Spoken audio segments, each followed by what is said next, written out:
Hi friend, আজকে তোমাদের কাছে একটা অন্যরকম ভিডিও নিয়ে এসেছি। অনেক দিন পর আমরা গ্রামে গিয়েছিলাম। এটা ছিল আমার মামা শ্বশুরের বাড়ি। আমার দেখা সর্বপ্রথম এবং সবার সেরা বাড়ি, যে বাড়িতে এতগুলো পোষ্য প্রাণীকে আমি একসাথে দেখেছি। তো আমি ভাবলাম চলো তোমাদের সাথেও শেয়ার করি। এটা তো আমার দেওরপো ছিল, যে হচ্ছে মাটন কাটছিল, সেদিন মটন হয়েছিল। এর লাঞ্চ থালিটা আমি আগের ভিডিওতে শেয়ার করেছি। তো এবারে ওখানে কি কি পোষ্য প্রাণী আছে। প্রথমেই দেখো একটা গাই আছে, এই গাইটার নাম সুরভি। এই কিন্তু খুব মায়াবী, সকলকে খুব ভালোবাসে আর সকলেই ওকে খুব আদরও করে।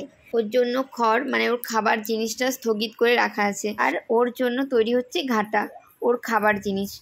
এই রকম ইট দিয়ে উনুন করে রান্না হতো আমাদের পিকনিকের সময়। এটা আমি অনেক ছোটোবেলার কথা বলছি। তো এগুলো দেখতে দেখতে আমার ছোটোবেলার কথাও মনে পড়ে যাচ্ছে। আর এখানে অ্যাকোরিয়ামে লিটিল ফিশগুলো আছে, দেখো এটাকে আমার ছেলে খুব ভালোবাসছিল। আর এখানে বড় মাছগুলো যেগুলো ফাইটার ফিশ, সেগুলোকে বাইরে চৌবাচ্চার মধ্যে আলাদাভাবে রাখা হয়েছে। এবার যে জায়গাটা আসবে সেটা হচ্ছে পুরো হাঁসেদের রাজত্ব। এই পোর্শনটা, এটা হাঁসেদের রাজত্ব। আমার দেওর এই জায়গাটা পুরো ঘিরে দিয়েছে। গ্রামে তো অনেক রকমের প্রাণী থাকে যারা হাঁস খেয়ে নেয়, তার জন্য এই জায়গাটা পুরো ঘিরে দিয়েছে যাতে কেউ ঢুকতে না পারে। আর এইখানে একটা ছোট্ট মতো পন্ডের মতো করে দিয়েছে, যেখানে হাঁসগুলো স্নান করে, খেলাখেলি করে। তো এটা স্পেসিফিক হাঁসেরই জায়গা। গাছের কথা কীভাবে বলবো, পুরো গ্রামটাই তো গাছ দিয়েই ঘেরা।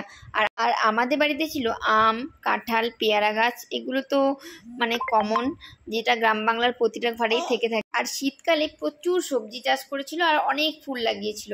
তো আমরা যেহেতু শীতের লাস্টের দিকে গেছিলাম, ওই জিনিসগুলো দেখতে পাইনি। আর অনেক রকমের ফুলের গাছ ছিল, ছোট বড়, জবা ফুল, সাদা ফুল, নয়নতারা, বিভিন্ন রকম বেলে ফুল, অনেক রকম ফুলের গাছ ছিল। আর এগুলো যেগুলো দেখছো, এগুলো ছিল কাঁচা লঙ্কার গাছ।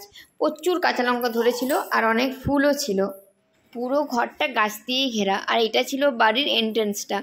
তো দেখো কত সুন্দর সুন্দর মানে ঝাউ গাছের মতো লাগানো আছে, এগুলো তো ব্যাপক লাগে। এটা ছিল সুরভির গোয়াল ঘর। আচ্ছা আচ্ছা মাম্মা, ঠিক আছে। তো এটা ছিল, কি হয়েছে বাবা, ভিডিও করতে দেবে না? আমার ছেলে সবসময় আমার কাছেই থাকে, আমি ভিডিও করলেও থাকে, রান্না করলেও থাকে, আর আমি ঘুমোলেও থাকে। হ্যাঁ হয়েছে, ঠিক আছে, আদর হয়ে গেছে। আর এই রুমগুলো ছিল এতটা সুন্দর আর এত ঠান্ডা, মানে আগেকার দিনের ঘরগুলো হয় না যে ডিজাইনে তৈরি, এই রুমগুলো সেই রকম ডিজাইনেই তৈরি ছিল। আর এই খাটটা খুব পছন্দের জিনিসগুলোর মধ্যে এটা একটা ছিল।